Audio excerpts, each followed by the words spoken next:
नमस्कार दोस्तों, स्वागत है आपका अपने YouTube चैनल मन एजुकेशन पे। आइए आज हम अनुपात और समानुपात से संबंधित क्वेश्चन करते हैं। देखिए क्वेश्चन नंबर 1 की बात करते हैं।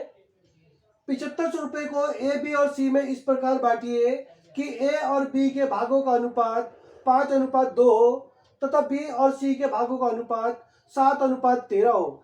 बी को कितनी राशि प्राप्त होगी? तो देखिए इस तरह के सवालों को कैसे करते हैं, पहले आप देख लीजिए हमें अल्फाबेट क्या क्या दिए हैं। देखिए ए, बी, सी, 3 अल्फाबेट दिए हैं, इसके अलावा कुछ नहीं दिया।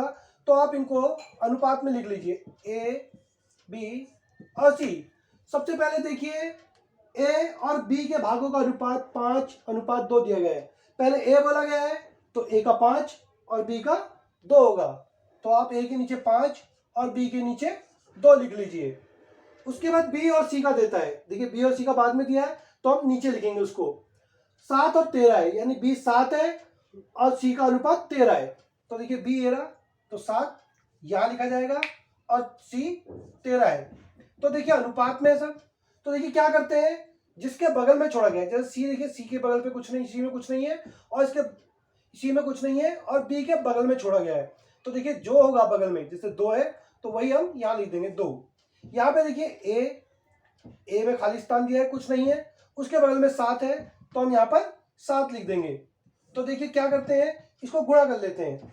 जैसे कि 7 पंजे 35, 7 दूनी 14 और 13 दूनी 26। तो देखिए हमसे क्या बोला गया है, हमसे बोला गया है कि 7500 को एबीसी में इस प्रकार बांटना है। तो देखिए यानी कि 35, 14 और 26 ये इनके अनुपात है, इनकी आय का जो इनको प्राप्त होगा राशि का। तो क्या करेंगे, इसको जोड़ते हैं, 26 और 14 40 और 35 75। तो 75 बराबर हमें दिया गया है 7500 के। तो देखिए एक बराबर कितना होगा, 7500 बटे में 75 कैंसिल कर देंगे, एक बराबर 100 के हो गया। तो देखिए हमसे पूछा क्या है, बी को कितनी राशि प्राप्त होगी। देखिए बी यहाँ 14 है, बी के जो है राशि का अनुपात 14 है। तो हम क्या करेंगे, 14 किसके बराबर होगा, जब एक बराबर 100 के है तो 14 बराबर किसके होगा, 14 गुणा 100 यानी 1400 के बराबर होगा। 1400 रुपये बी को प्राप्त होंगे। 1240 रुपये को ए, बी और सी में इस प्रकार बांटिए कि ए और बी के भागों का अनुपात 6:5 हो तथा बी और सी के भागों का अनुपात 10:9 हो। सी को कितनी राशि प्राप्त होगी। देखिए मैंने क्या बताया, मैंने आप लोगों को बताया था कि पहले अल्फाबेट देख लो कितने हैं, ए, बी, सी है, 3 है तो तीनों अल्फाबेट लिख लो, ए, बी और सी। अब देखिए ए और बी का अनुपात दिया गया पहली बार, तो ए और बी का अनुपात लिख लिए 6:5। फिर देखिए बी और सी का अनुपात 10 और 9 है। तो देखिए बी का अनुपात 10 है तो बी के नीचे 10 और सी का अनुपात 9 है। तो देखिए करते क्या है, जहां जहां पे खाली स्थान है उसके बगल वाला उतार दो। जैसे यहाँ पे खाली दिया गया है, यहाँ पे 5 है तो ये 5 यहाँ उतर जाएगा। यहाँ पे खाली दिया गया है, इसके बगल में 10 है तो यहाँ पर 10 उतार दीजिए। इनको गुणा कर लेते हैं, 6 को 10 से किया 60, 5 को 10 से किया 50 और 5 नीम 45। देखिए कैंसिल हो सकता है तो कैंसिल करके छोटा कर लीजिए। जैसे ये हमारा 5 से कैंसिल होता है, देखिए 5 कम 5 5 10, 5 कम 5 0, 5 नीम 45। अब देखिए 12 और 10, 12 और 10 22 और 9 31। हमारे पास इनका अनुपात 31 हो गया, जो किसके बराबर दिया गया है, 1240 के। तो देखिए एक बराबर कितने का होगा, 1240 बटे में 31। देखिए 31 चौक 124 और 0 का 0, एक बराबर 40 आ गया। हमसे पूछा है सी को कितनी राशि प्राप्त होगी। देखिए सी का अनुपात क्या है, 9, एक बराबर 40 के है तो 9 बराबर कितने होगा, 40 गुणा 9 बराबर 360 रुपये। ये इसका आंसर होगा। आइए क्वेश्चन नंबर 3 की बात करते हैं।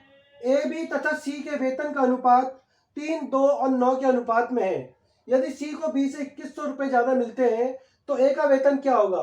देखिए हमें ए, बी, सी 3 दिए गए तो हम लिखेंगे ए, बी और सी। देखिए इनका वेतन का अनुपात 3, 2 और 9 है। और देखिए हमसे बोला गया है सी को बी से 2100 रुपये ज्यादा मिलते हैं। यहाँ पे देखिए सी को बी से, इनका अंतर देख लीजिए कितना है, 7। यही 7 का अंतर क्या दिया गया हमें, 2100 के बराबर। यही अंतर दोनों के बीच 2100 का अंतर है। तो 7 बराबर 2100, तो 1 बराबर 2100 बटे में 7 कैंसिल कर देंगे, 1 बराबर 300। तो हमसे पूछा है ए का वेतन क्या है। देखिए ए का वेतन 3 के अनुपात में है।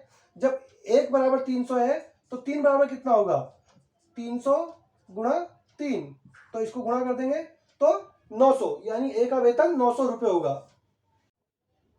क्वेश्चन नंबर 4 की बात करते हैं। ए का बी से अनुपात 4:5 है तथा बी का सी से अनुपात 2:3 है। यदि ए 800 के बराबर है तो सी कितने के बराबर है। देखिए यहाँ पे हमें 3 के बीच अनुपात दिया गया, ए बी और सी, तो हम तीनों को लिख लेंगे, ए बी और सी। ए और बी का अनुपात 4:5 दिया गया है, बी और सी का अनुपात 2:3 दिया गया है। तो बी का 2 है तो बी के नीचे 2 और सी के नीचे 3, कि सी का 3 है। अब देखिए जैसा बताया गया, जिसके बगल में खाली होता है, जैसे यहाँ पर खाली है और इसके बगल में खाली है, तो इसी को उतार देंगे, यानी 5 यहाँ देगा। यहाँ देखिए 2 के बगल में खाली है तो 2, और इनको गुणा कर लेते हैं। देखिए 4 दूनी 8, 5 दूनी 10, 3 पंजे 15, ये निकल के आया 8:10:15 में। अब बोलता है ए बराबर 800 के। देखिए यहाँ पर ए का अनुपात 8 है, 8 बराबर 800, तो 1 बराबर कितना होगा, 800 बटे में 8, कैंसिल कर देंगे, 1 बराबर 100 के होगा। तो हमसे पूछा गया है सी कितने के बराबर है। सी देखिए यहाँ 15 के अनुपात में, 1 100 के बराबर है, तो 15 कितने के बराबर होगा, 15 गुणा 100 बराबर 1500 रुपये।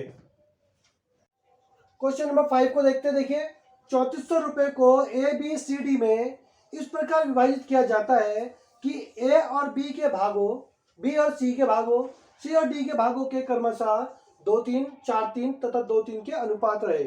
बी और डी के भागों का योग क्या होगा, हमसे पूछता है। तो देखिए मैंने आपको बताया था, पहले हम देखते हैं कि अनुपात कितनों के बीच में, 1 2 3 4, चारों के बीच में अनुपात है, तो चारों को लिख लो, ए बी सी डी। अब देखिए पहले हमें अनुपात दिया गया है ए और बी का 2 और 3, फिर दिया गया बी और सी का, तो 4 और 3 सी के नीचे, फिर दिया गया सी और डी का, सी और डी, सी और फिर डी।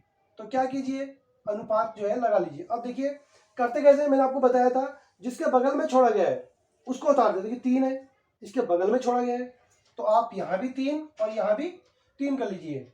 यहाँ 3 है, यहाँ पर नहीं दिया गया, तो यहाँ पर भी 3 कर लीजिए। यहाँ 4 है, इसके आगे नहीं दिया गया, तो यहाँ 4 कर लीजिए। यहाँ देखिए 2 है, इसके यहाँ छोड़ा गया है और यहाँ छोड़ा गया है, तो इस प्रकार से हम इसको पूरा कर लेंगे। अब देखिए गुणा कर दीजिए, 2 चौक 8 दूनी 16, ये 16 के अनुपात में आ गया। 4 तिया 12 दूनी 24, ये 24 के अनुपात में। 3 तिया 9 दूनी 18, ये 18 के अनुपात में। और 3 तिया 9 तिया 27। अब देखिए इसमें जो टोटल रुपए दिए हैं वो इन्हीं का अनुपात है, तो इस सबको जोड़ देंगे। 14 और 16 और 24 40, और ये सब जोड़ा 17 15 85 हो गया। ये टोटल 85 हो गया। यहाँ 85 बराबर दिया है 3400 के। देखिए 3400 के, देखिए जब हम 16 24 18 और 27 का योग करते हैं तो 85 आता है, और यही अनुपात क्या दिया गया है, 3400 रुपये के बराबर। तो देखिए एक बराबर कितना होगा, 3400 बटे में 85। देखिए 85 चौक 340, 4 पंजे 20, 2 4 4 8 32 34, और 0 का 0, एक बराबर 40 आ गया। अब इसने हमसे क्या पूछा है, बी और डी का भागों का योग। देखिए बी का भाग क्या है 24 और डी का भाग क्या है 27। 24 और 27 कितना हुआ 51, तो बी और डी का भाग जुड़कर 51 बना। एक बराबर 40 के है, तो 51 बराबर कितने होगा, 51 गुणा 40, गुणा कर देंगे 0 4 एकम 4 और 4 पंजे 20, यानी कि बी और डी के भागों का योग 2040 रुपये होगा।